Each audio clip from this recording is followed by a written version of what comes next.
The Achaemenid Empire lasted 208 years.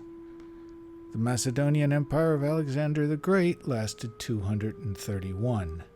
The Roman Republic lasted 233. Romanov Russia lasted 234. Today, the United States of America is 244 years old. What happens next? Where do we go from here? What do we build out of the ashes? Hello, I'm Kanaz Phelan, and these are notes from the end of time. Hello again, and welcome to the 15th episode of Notes from the End of Time. Last week I mentioned that I am once again working on a book-length manuscript.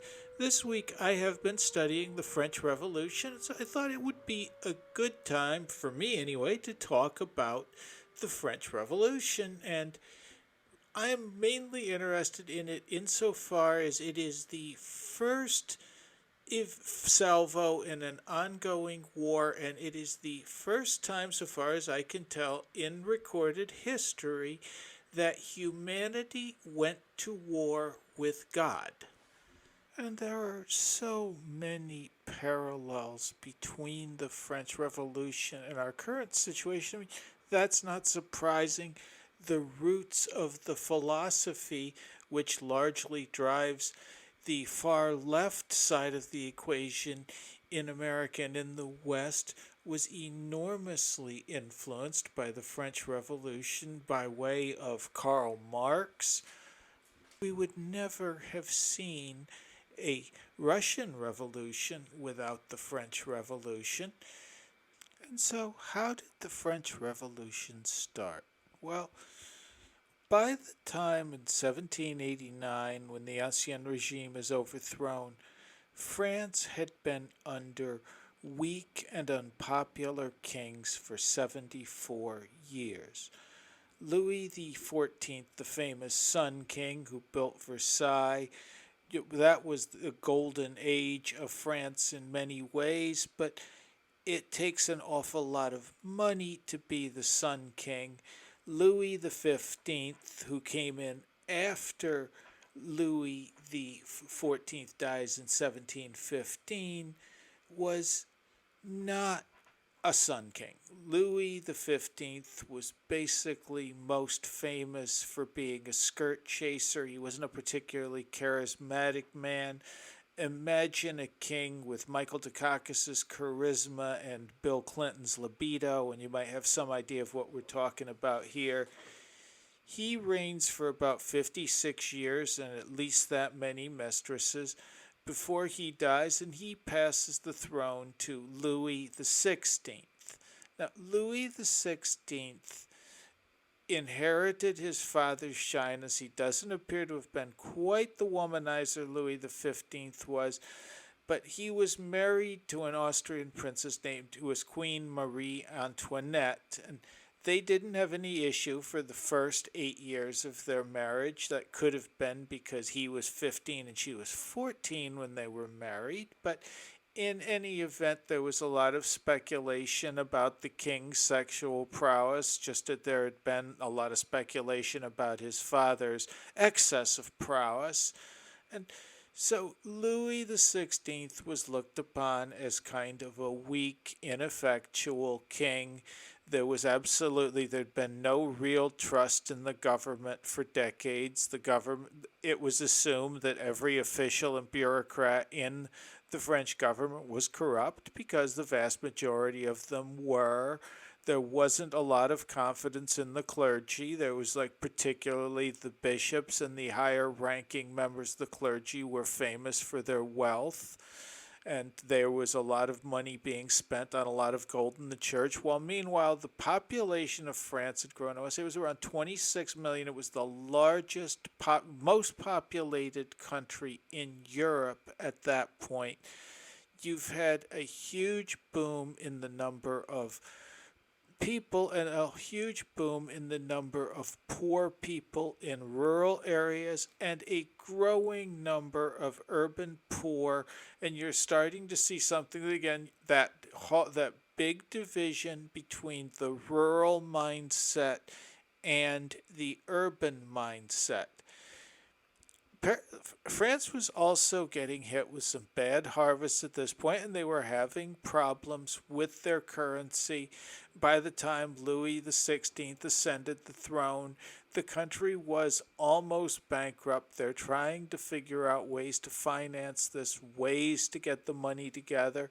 And they also have to keep a lid on prices because, however, here we run into a problem. The big thing they had to watch was the price of wheat because that's for bread. They have to keep the prices of food low for the people in the cities. But when they keep the prices of food low for people in the cities, that's good for people in the cities. It's not so good for the peasants who are working to grow these crops or working to harvest the wheat, who have to sell the wheat and live on the proceeds. For them, this is not so good at all. So you start seeing more tension there. You see in the countryside, you tend to see more of the smaller churches. You don't have as many of the extremely wealthy and extremely corrupt clergy that you saw in the bigger cities. You tended to have a more pious population than you did in the cities. You're getting the beginnings of this very strong anti-clerical movement, which is they are really, really against the clergy. And, as I said, there is good reason for them with this. The church had been an enormous power in France since they put Pepin the Short on. Pepin the Short was the son of Charles Martel. That's Charles the Hammer. He was the guy who drove the Muslims out and kept them into Andalusia. And the son of Pepin was Charles the Great, or as they said in French, Charlemagne. And so the church was seen as closely connected to the nobility. And they're about 2% of France's population, but they control almost all of the wealth. And this is a really big problem. So you have a very large and growing population that doesn't really like the nobility very much. You've got a nobility that distrusts the commoners, and you've got King Louis XVI. He's 19 years old when he comes to power in 1774. He really wants to do the right thing. He starts making reforms to better the lot of the people, to better the lot of the peasants. He runs into major pushback from the nobility, has to revoke these reforms. He keeps trying this, and what winds up happening, Louis XVI just doesn't have the personality to really push this through. It also doesn't help that at this point France is effectively bankrupt, so he can't really enact a lot of these reforms. And so what he winds up with is a population that despises him and a nobility that distrusts and dislikes him. The poor guy is getting it from all sides, and he keeps trying this.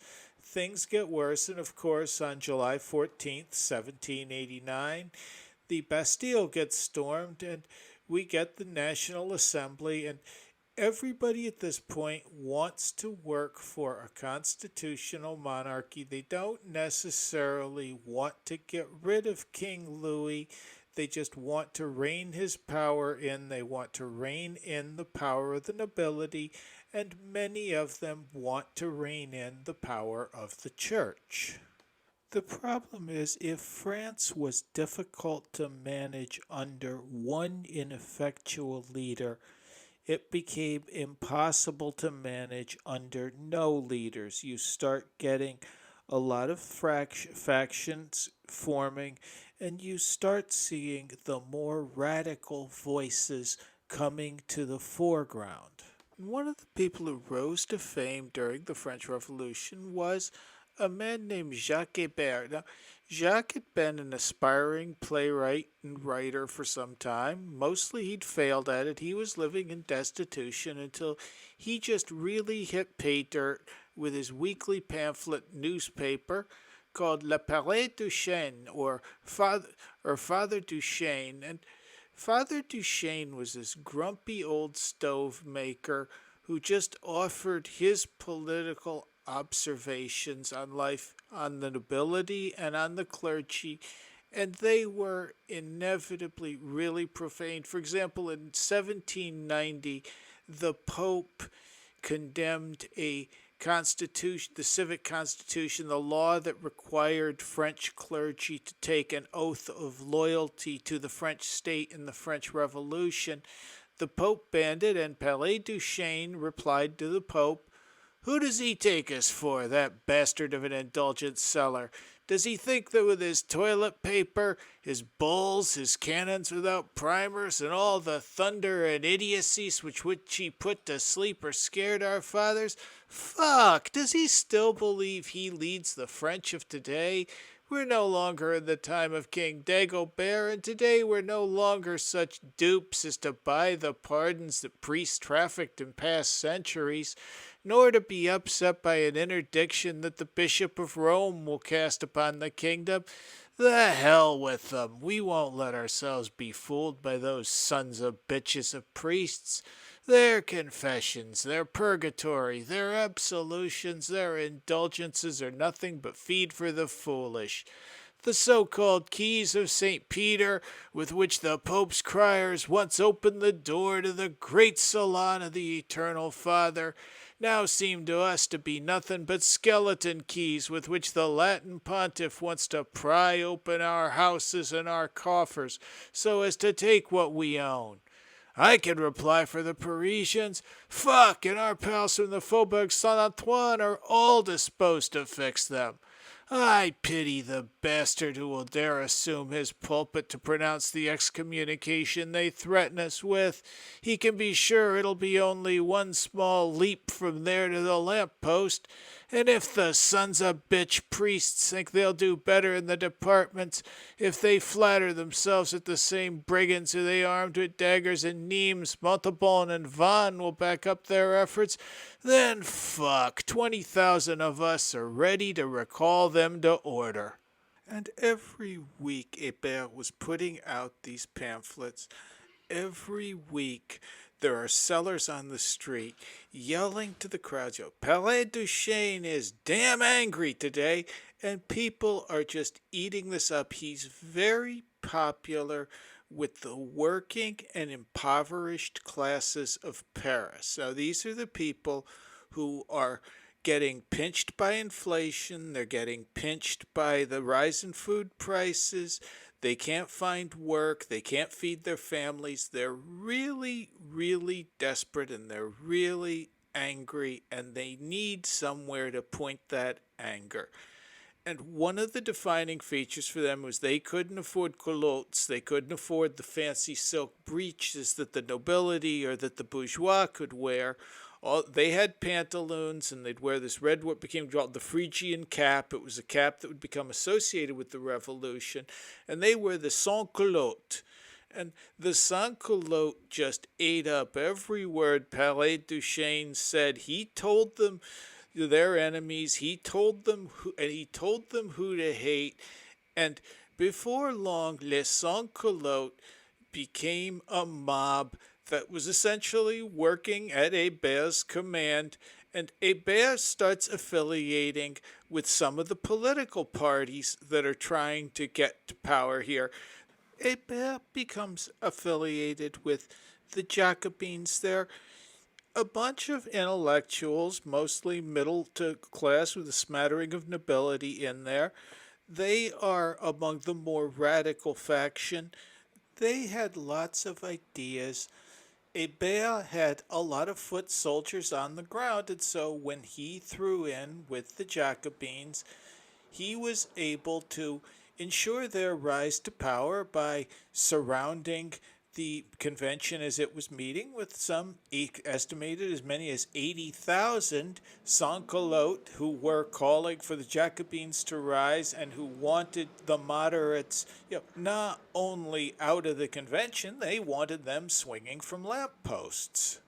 And Palais Duchesne also had a real burr in his bonnet over nobility. Palais de Chêne got more radical as the revolution went on, but he had never been a big fan of Louis XVI and the profanity and the sexual innuendos that he used with the clergy, he used in abundance toward the king and toward Marie Antoinette. And it didn't help. Marie Antoinette was Austrian, as I had mentioned earlier, and right now France is at war on its eastern borders with Austria, with the Austro-Hungarian Empire, the Habsburg Empire, because they want to export the revolution throughout Europe, and most of Europe would really much rather see the king back on the throne in an absolutist monarchy the way everybody else is at this point.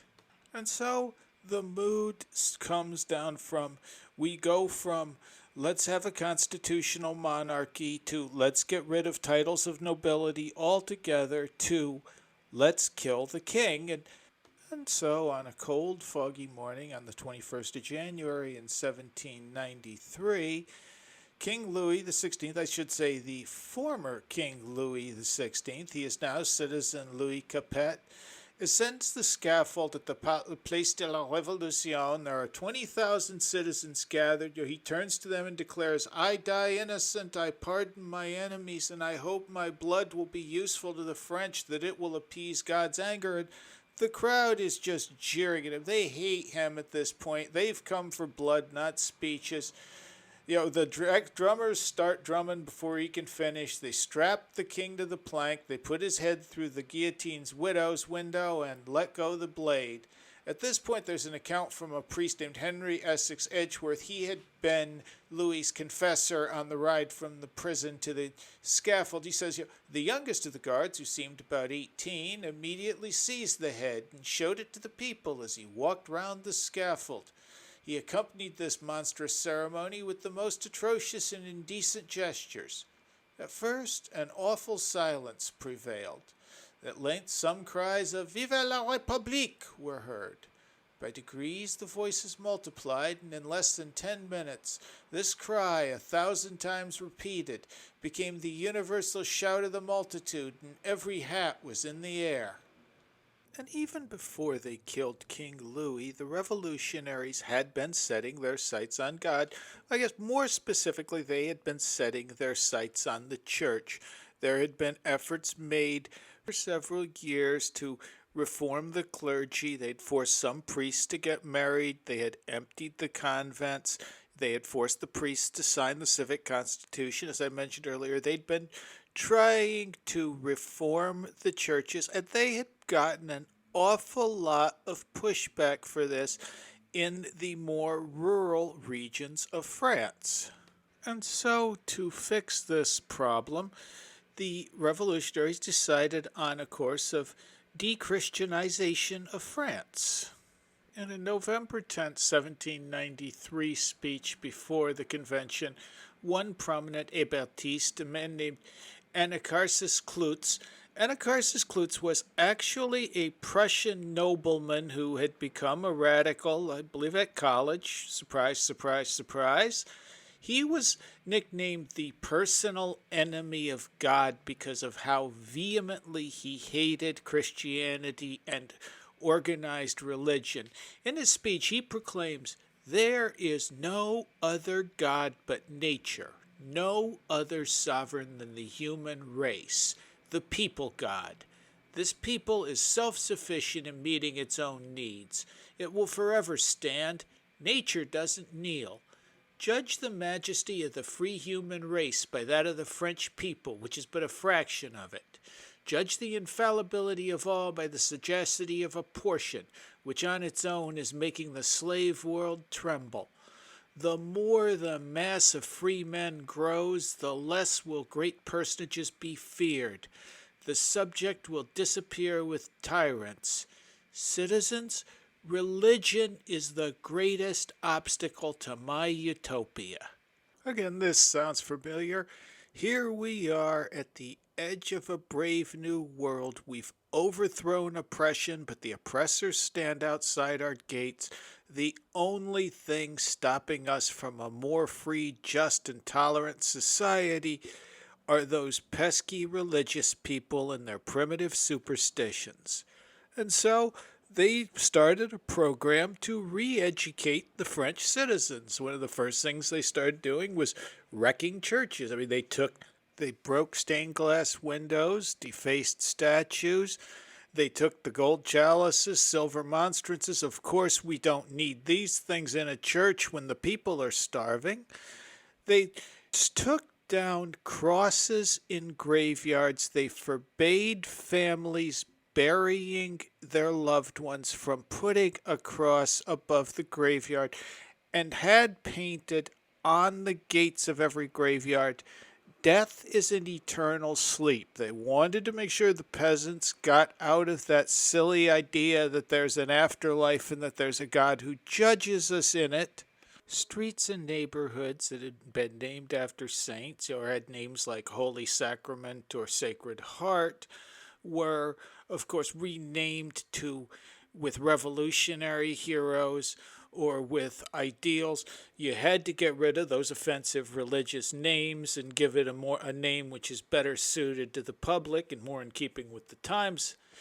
They even went so far as to get rid of the Gregorian calendar, the calendar which we use today, and replaced it with the revolutionary calendar. The revolutionary calendar had a 10-day week so that you couldn't have a Sunday every 7 days. The Gregorian calendar starts in Anno Domini 1, the year of our Lord 1, the Nativity of Christ, and we couldn't have that, so the revolutionary calendar started on September 22nd, 1792. That was the date the convention had officially abolished the monarchy. So the autumnal equinox of each year would be the beginning of the next year, and 1792 was the year one of the calendar. They were just going out of their way to eradicate any image of Christianity, any Christian vestige they could from this society. They were going to create a secular France, and they really didn't care who they had to kill to do it. Between November 1793 and January of 1794, to pacify the Nantes region, French revolutionary forces introduced what they called revolutionary baptisms. That was taking prisoners and the accused out into leaky boats in the middle of the river and drowning them in what they called the national bathtub. The number of people killed in these drownings, estimates range between 1,500 and over 6,000. There were also a number of shootings. Thousands of citizens died at Nantes, among them at least 250 priests. One of the charming customs they came up with, the Republican baptism or Republican marriage, was they would strip a priest and a nun naked. They would tie them together and then they'd give them a baptism or a marriage in the river. Many priests who were not executed were instead deported to French Guiana in South America, to the prison colonies there. You've probably heard of an island off French Guiana where in the 19th century the French also built a penal colony. It's called Devil's Island, and being deported to French Guiana was in effect a death sentence on the installment plan. So that wasn't a huge improvement. Other priests had been forced to leave French territory. They had gone into the empire, some into Spain, anywhere they could really escape being hunted down. And this added even more to the paranoia because, as I said, right now revolutionary France is at war on its borders, and these priests are escaping. Does that mean that they're coming to organize the armies against us? Whenever you have a lot of internal strife and upheaval, and whenever the social order has been overturned, you're going to have a lot of speculations under pressure. And as I'd mentioned before, you're going to need a target to take out all that negative emotion on. You're going to need somebody to hate. And for a lot of the revolutionaries, that somebody to hate was Catholic clergy and the Catholic Church. Even the constitutional clergy, the clergy who had against the Pope's orders, signed the civic constitution, who had declared their loyalty to the French state in the Revolution, were coming under suspicion because, as I said, there's war on the borders.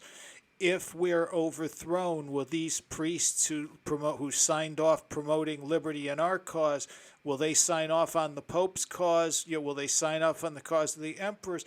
There is a lot of distrust of the clergy amongst the revolution's leaders. There is not so much distrust and hatred of the parish priests among many of the poor. When Jacques Ibert had started putting out La Prairie de Chêne, he had been among that poor. As I'd mentioned earlier, he'd been essentially living in destitution from hand to mouth.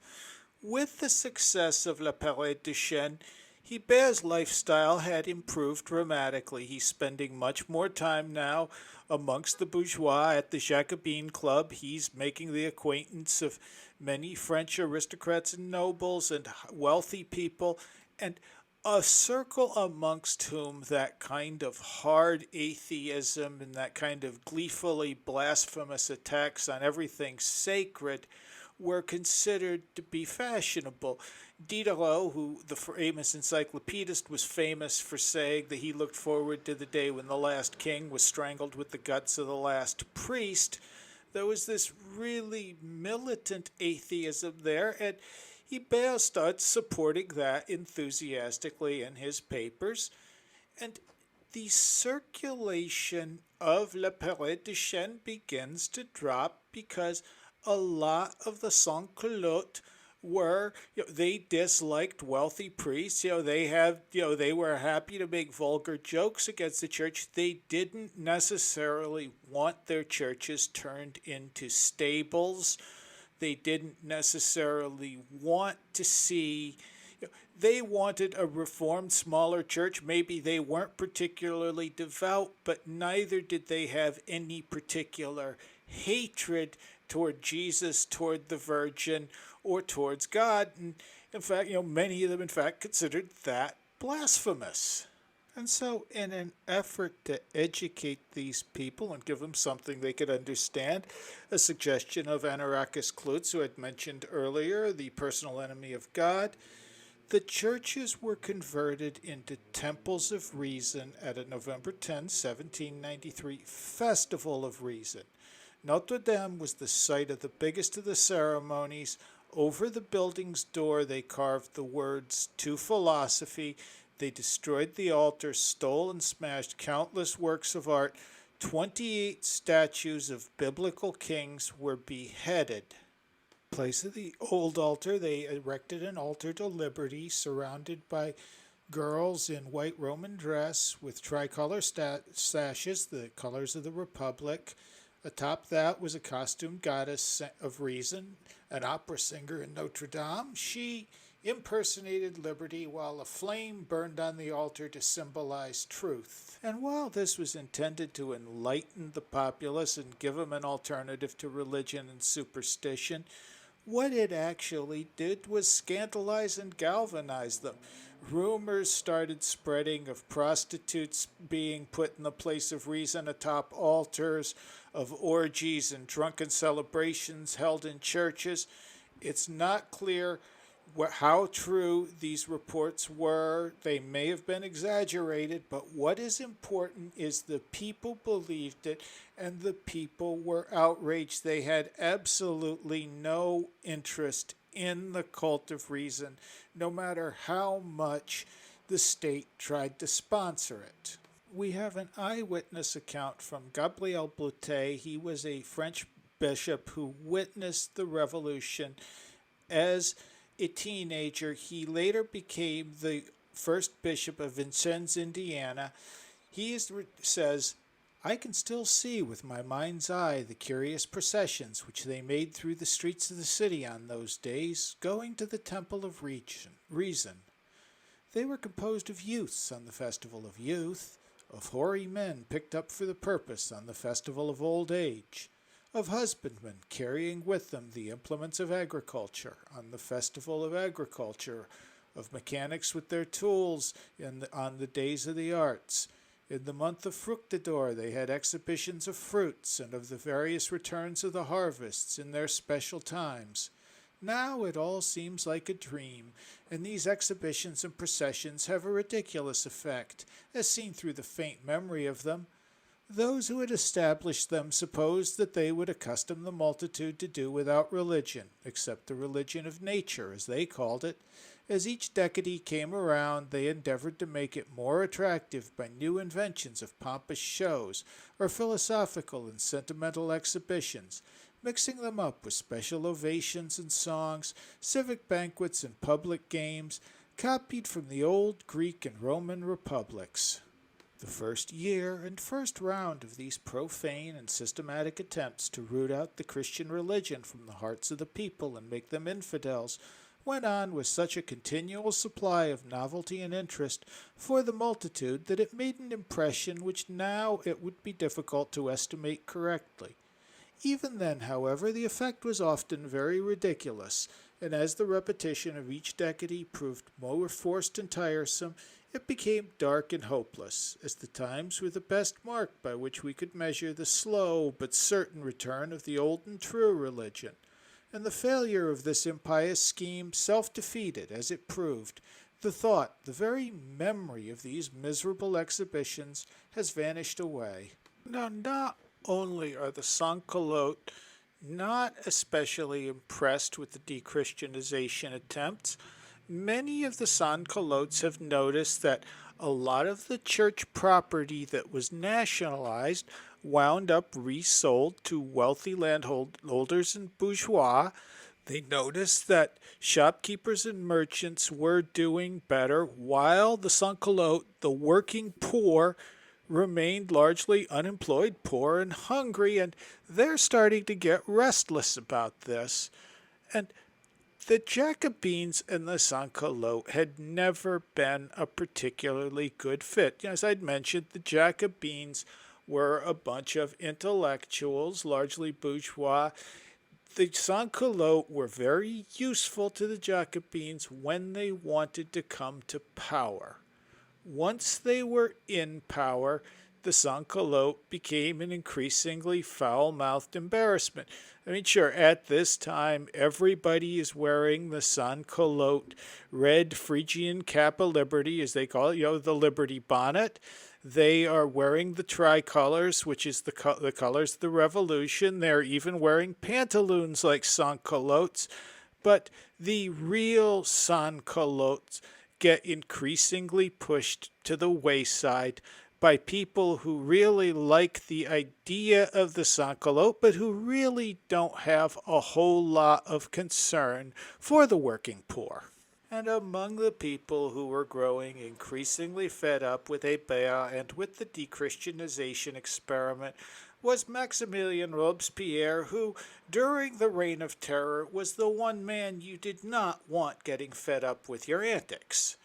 Robespierre had Hébert, Cloutz, and 17 other supporters of the Hébert faction, the Hébertists, rounded up on March 13th, 1794.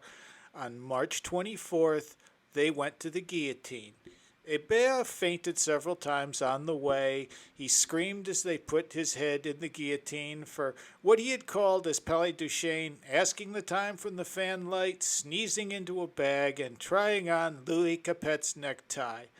To entertain the crowd, the executioners dropped the blade and then stopped it a few inches before it hit his head, pulled it up, and then repeated it several times to the sound of shrieks and cheers from an audience that had once loved Hébert but now loathed him, or perhaps was just looking for another bloody spectacle during a time when that was about the only thing the working poor could entertain themselves with. Robespierre felt atheism was a social dead end. He felt that the public needed a form of morality and virtue to be taught, and he believed in a creator. Robespierre was a deist. He thought that the world had been created by a wise, just, and virtuous God, but he believed that after that, God had left the world of the universe to its own devices and had left man with his reason to study the natural laws which ran the universe and the natural moral laws. On May 7th, a few weeks after sending the Hébertists to the guillotine, Robespierre declares a decree of the Supreme Being which is passed by the Convention. That decree states 1. The French people recognize the existence of the Supreme Being and the immortality of the soul. 2. They recognize that the worship worthy of the Supreme Being is the practice of the duties of man. Number 3. They place in the first rank of these duties the obligation to detest bad faith and tyranny, to punish tyrants and traitors, to rescue the unfortunate, to respect the weak, to defend the oppressed, and to do to others all the good that one can, and not to be unjust toward anyone. 4. Festivals shall be established to remind man of the thought of the divinity and of the dignity of his being. On June 8th, a month after Robespierre's speech, they had the first festival of the Supreme Being in Paris.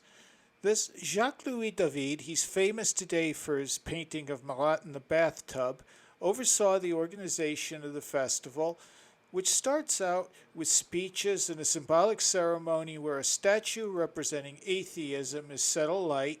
From there's a procession to the Champ de Mars, where an enormous mountain constructed out of timber and plaster, bedecked with rock shrubs and flowers, illuminated with lights and mirrors, stands. This is a symbol of strength, power, and of Robespierre's faction in the convention, which was called the Montagnards, or the Mountain. Robespierre ascends this mountain dressed in a blue coat, gold trousers, along with the deputies of the convention. He's overlooked by a statue of Hercules, and they sing Les Marseillaise and other revolutionary anthems. The crowd is not especially impressed. Watching the ceremony, Jacques-Alexis Thelot, who had been allied with George Danton, who had gone to the guillotine at Robespierre's orders, says, "Look at the bugger. It's not enough for him to be in charge. He has to be God." And this particular cult of the Supreme Being, this deist cult, only lasted about another 6 weeks, and that's about as long as Robespierre lasted before the Reign of Terror ended with him going to the guillotine. Robespierre's big problem with atheism was he felt it would dissolve the bonds of society by leading people to believe, the fate of everybody is just decided by blind chance, and leave people at the mercy of the strongest, the most clever, without that moral code, that was what he saw as the primary, in fact, the only purpose of religious ceremonies. And to be fair, a lot of people today share that feeling, including many, possibly in America, the majority of people who call themselves Christians. Robespierre's kind of famous for the Reign of Terror. His influence as a theologian has been greatly underestimated. Like medieval philosophers and many French royalists, Robespierre saw the church and the state as working together for the betterment of the people. He saw the benefits to society of religion as well as religion's pitfalls, and so he wanted to create a religion which would help prop up his state the way the church had helped prop up the French nobility. His cult of the Supreme Being was going to educate the populace the way the church was supposed to educate the populace, only instead of feeding them folly and superstition, it was going to feed them reason and truth. It is not clear whether or not Robespierre was a Freemason. Certainly there were Freemasons in his circles. Many people have noted the idea of the deist creator god, very similar to the Masonic idea of the grand architect and great geometer. I don't really know enough about the Masonic roots of the French Revolution. That is a whole other story. People have written books on the subject. People have written multiple books. That's over my pay grade, so I'm not really going to speculate on where exactly he got that idea from, but it certainly was an idea that was very popular throughout Enlightenment era Europe. The idea that there was a God who had created this universe and that had created the natural laws under which it runs, but who didn't take a particular personal interest in it. He's much too big to do such a thing, of course. He simply set that there, and he left men to their own devices and provided us reason by which we can live a good and moral life and become productive citizens. Perhaps the biggest issue was that his cult of the Supreme Being was essentially a Béar's cult of reason with God, or more precisely, with a distant creator God who we mention once or twice and then return to focusing on the exact same subjects which the cult of reason had focused on. It wasn't a particularly convincing rebranding, and it didn't really meet the needs of the population. I would also note that in casting himself as the head of this elaborate, gaudy ceremony, Robespierre put himself in a place which would have been more familiar to Louis XIV, the Sun King, and it made people that were suspicious of the connection between church and government, which is to say pretty much everybody in the convention at that time, starts looking askance at Robespierre. And the only thing that Robespierre really managed to accomplish with his cult of the Supreme Being was getting himself killed. Robespierre recognized innate human morality. He recognized our innate need for religion, but he didn't recognize the force behind that need, the force towards which we point that need, as anything but this distant abstraction. His ceremonies didn't have, what Catholics would call the true presence in the Eucharist. They didn't have the direct connection with divinity and the eternal that you see in Christian ceremonies. And so all they were ever going to be was this sort of hollow mockery of these ceremonies. And when he tried to put them before an audience that had grown up in the true presence, of course that new religion wasn't going to take hold, because that's not how new religions take hold. Religion is that which binds our temporal self and our temporal existence with the eternal. The crown was intended as something which binds the subjects and their times with the realms past and with the realms future. These are signposts on the road to infinity. The church believed for much of its history that monarchy, as a king ruling over his subjects, was a reflection on earth of God ruling over his kingdom of heaven. Robespierre's ceremonies weren't linked to timeless ideals. They were linked to Enlightenment era ideals. As such, they didn't have a very good chance of surviving past the Enlightenment. That's one of the problems of hitching your star to current events. People frequently say the church needs to get with the times.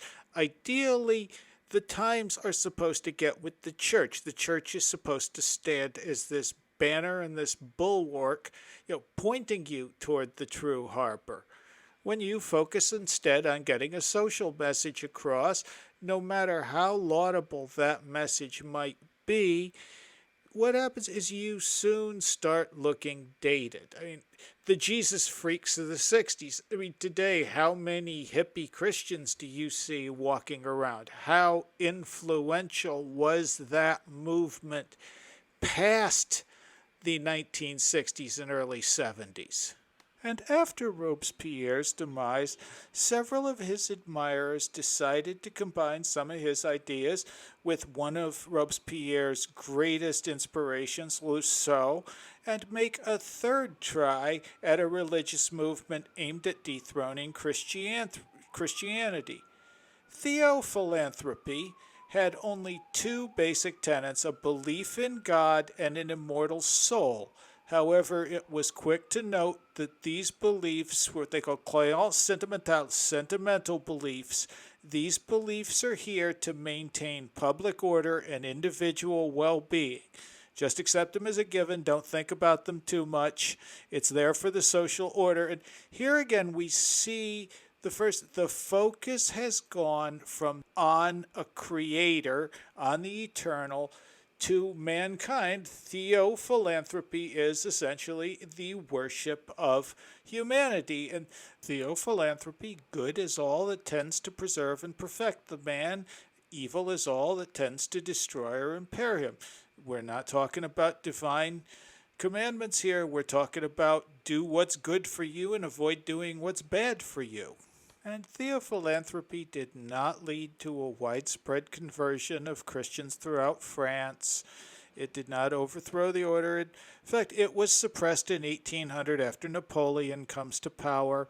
There were a couple of attempts made to revive it. None of them really got off the ground. You can certainly see Robespierre's influence in France today. While a majority of French identify as Roman Catholic, somewhere between 5 and 8% of them attend Mass regularly. The French are notoriously undevout Catholics. There is still a great deal of anti-clerical sentiment left over from the French Revolution. I have a personal hunch. Nothing I could say is proven. I strongly suspect within the next few years, you're going to start seeing a strong rise in the practice of Islam among ethnic French in France. France is such a secular society, and people have gotten so far away from their roots, and there's still so much distrust for the clergy and the church that I strongly suspect that a lot of people in France are going to fill that spiritual void, not by turning back to Catholicism, returning back to the church, or even becoming Huguenots, but by reverting to Islam.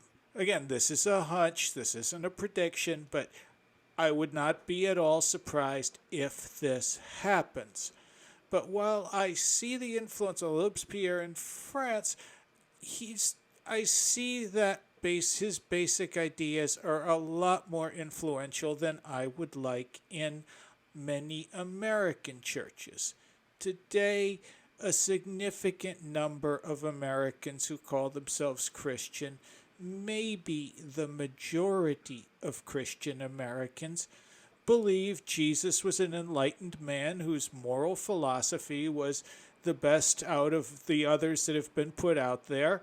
They believe that there is a God, and, there probably is an immortal soul, but really what Christianity is about is doing nice things and being a nice person. And that's essentially the deism Robespierre preached.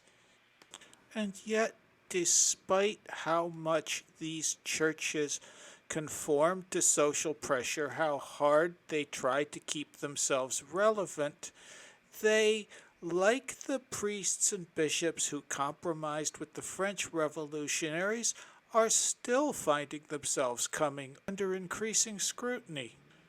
Two lessons we can definitely take from the French Revolution is that cooperating with radicals never really works out to your advantage. You cannot cooperate with them, they will only accept total submission. And the second is when you water down your message to make it more popular, more timely, more contemporary, whatever you want to call it, all you do is make it less effective. And while during the French Revolution the deists came out on top, 120 years later in the 1917 Russian Revolution, the atheists came out on top and have been on a roll ever since. We see many of the same forces in play today that we saw during the French Revolution. We see many of the same ideologies. We see the same divides between religious rural regions and secular urban regions. We see the same efforts by American political leaders to use organized angry mobs as a tool to gain power or to hold on to power.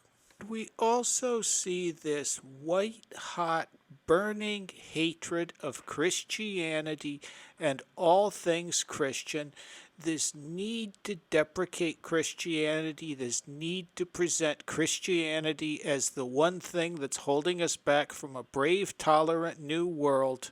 And like the Hébertists, they're in a bubble of their own, educated, fashionably blasphemous people with their own utopian ideas, and I don't think they understand exactly how angry America's Christian population is getting or how hard they are capable of striking back. And if you're one of those listeners on the other side who has been supporting the ongoing march of globalism, first of all, I have to thank you for having an open mind. Welcome to the show. Feel free to send comments or questions. I will try to respond in future episodes. But secondly, I would ask you to think long and hard about this. Jacques Hébert got lots of money, got lots of political support, was able to get away with all sorts of things while he was useful to wealthy political figures. Today, wealthy political figures are throwing millions, hundreds of millions of dollars at organizations like Black Lives Matter. They are giving their support of Antifa. Do you think that they have any more concern for your well-being than those politicians had for Jacques Hébert's being? And do you think that once you cease to be of value to them, that you're not going to wind up facing the very same fate Jacques Hébert and the rest of his followers got? In the name of the Father, and of the Son, and of the Holy Spirit, this has been Notes from the End of Time. Kenaz Phelan here with you. Thank you so much once again for listening. Kenaz Phelan signing out.